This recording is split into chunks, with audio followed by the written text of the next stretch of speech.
अस्सलाम वालेकुम दोस्तों, ऐसे अच्छे वीडियोस के लिए रोहूरा चैनल को सब्सक्राइब कीजिए। अच्छा, जिंदगी के बाद क्या होता है? ये एक ऐसा सवाल है जो हम सबके जहन में कभी ना कभी जरूर आता है।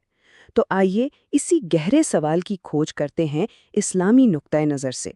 और ख़ास तौर पर एक सवाल जो बहुत पूछा जाता है कि क्या मियाँ बीवी मरने के बाद दोबारा मिलेंगे, यानी बरज़ख की उस दरमियानी दुनिया में उनका मिलाप होगा या नहीं। अच्छा, इस सवाल का जवाब जानने से पहले ना एक चीज समझना बहुत जरूरी है, और वो है रूह की दुनिया, जो हमारी इस दुनिया से बिल्कुल बिल्कुल अलग असूलों पर चलती है। तो ये जो बरज़ख है ना, ये एक बहुत ही मुनफरिद जगह है। ये ना तो हमारी दुनिया जैसी है और ना ही वो आखिरी जन्नत।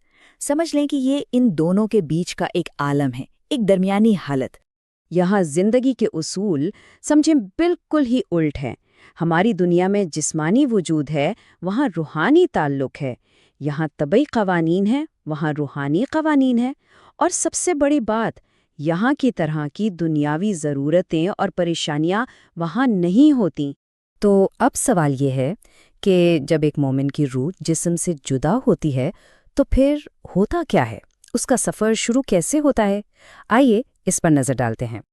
देखें, ये कोई तन्हाई का सफ़र नहीं है, बल्कि होता ये है कि रहमत के फरिश्ते बहुत सुकून से रूह को लेकर जाते हैं, और जैसे जैसे रूह बुलंद होती है उसका इस्तकबाल किया जाता है और फिर उसे उन रूहों के पास ले जाया जाता है जो पहले से वहाँ मौजूद हैं।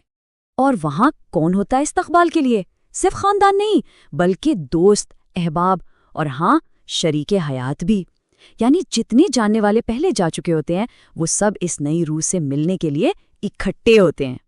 इस कैफियत को एक बहुत ही खूबसूरत तशबीह से बयान किया गया है, बिल्कुल उस मुसाफिर की तरह जो एक लंबे अरसे बाद अपने घर वालों से आकर मिलता है।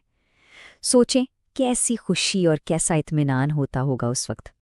और ये मुलाकात सिर्फ सलाम दुआ तक नहीं रहती। बहुत दिलचस्प बात है कि वो पीछे छोड़ी हुई दुनिया के बारे में सवाल करते हैं। अच्छा, फलां का क्या हाल है, फलां शख्स की शादी हुई या नहीं, यानी एक मुकम्मल बातचीत होती है।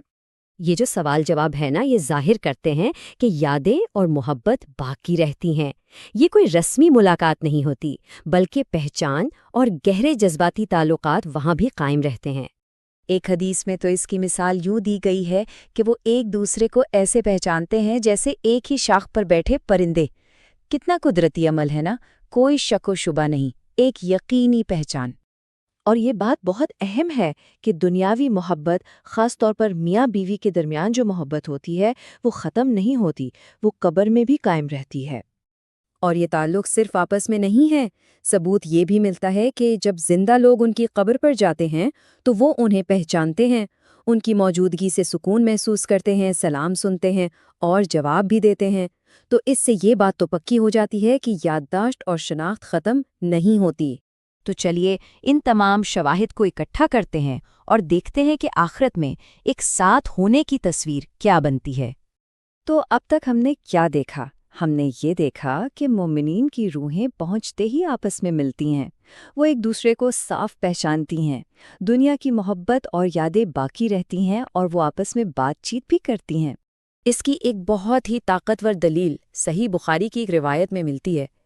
एक ख्वाब में नबी करीम सल्लल्लाहु अलैहि वसल्लम बरज़ख में एक घर में दाखिल हुए और वहाँ उन्होंने मुख्तलिफ उम्रों के मर्द, औरतें और बच्चे सबको एक साथ देखा। और दूसरी रिवायतों में भी रूहों के इकट्ठा होने का जिक्र है। कहीं आर्यहा नामी शहर का जिक्र है तो कहीं आसमानों पर एक घर का।